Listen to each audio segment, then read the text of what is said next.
Sylvia. Okay, this is a butterfly bush. Yeah. And I thought it would be nice to have something that we could plant in the fall, and then it would come back, and it would, you know, come up in the spring. And a butterfly bush is great because it's sort of low maintenance other than snipping at it, and then it also attracts pollinators. Pollinators are really important because we aren't feeding our pollinators anymore. We have too many plants that don't provide food for our honeybees and the different types of bees that we have, and any sort of pollinator.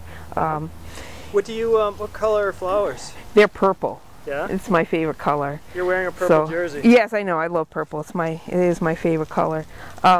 So that'll be really nice. I think the kids would enjoy it too because they'll love to see all the bees and the honey and the honeybees and the butterflies, and their parents can talk to them about it. So this is you planted this one. Right now it's November 18th, 20th. About a month and a half, 6 weeks ago, something like that. And it looks really great. Of course, it's been a really mild season. I cut off anything that was dead, but it even has some new growth on it, which is okay and understandable in the fall, since it's a. When does it flower? I think in midsummer. Uh-huh. Early, not in the spring. It's more of a early summer, midsummer plant, but it'll be great. What else have you planted recently? Okay, the other thing I planted was a small lily, just to see how that works out. But lilies come up again and again, and they'll have some purple flowers on them because I like purple. And it's kind of compact, and I'll just see how that works out.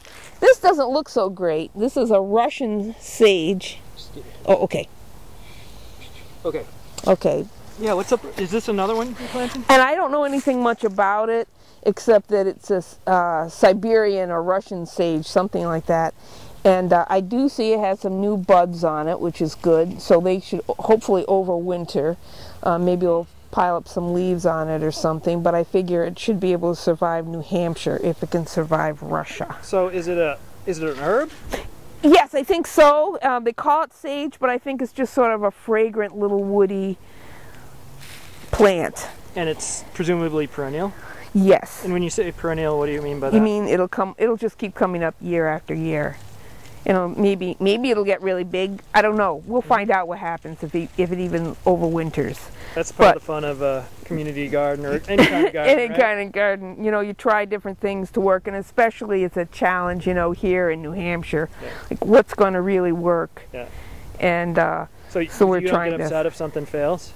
Well, you get a little upset. If I put in a whole bunch of plants like this and they didn't work out, I'd be upset. That's why I just put in different things. You have a pretty good success rate, though, don't you? Well, I try not to go overboard. You know, I'm not going to put in expensive bulbs that only will grow in Missouri. Yeah.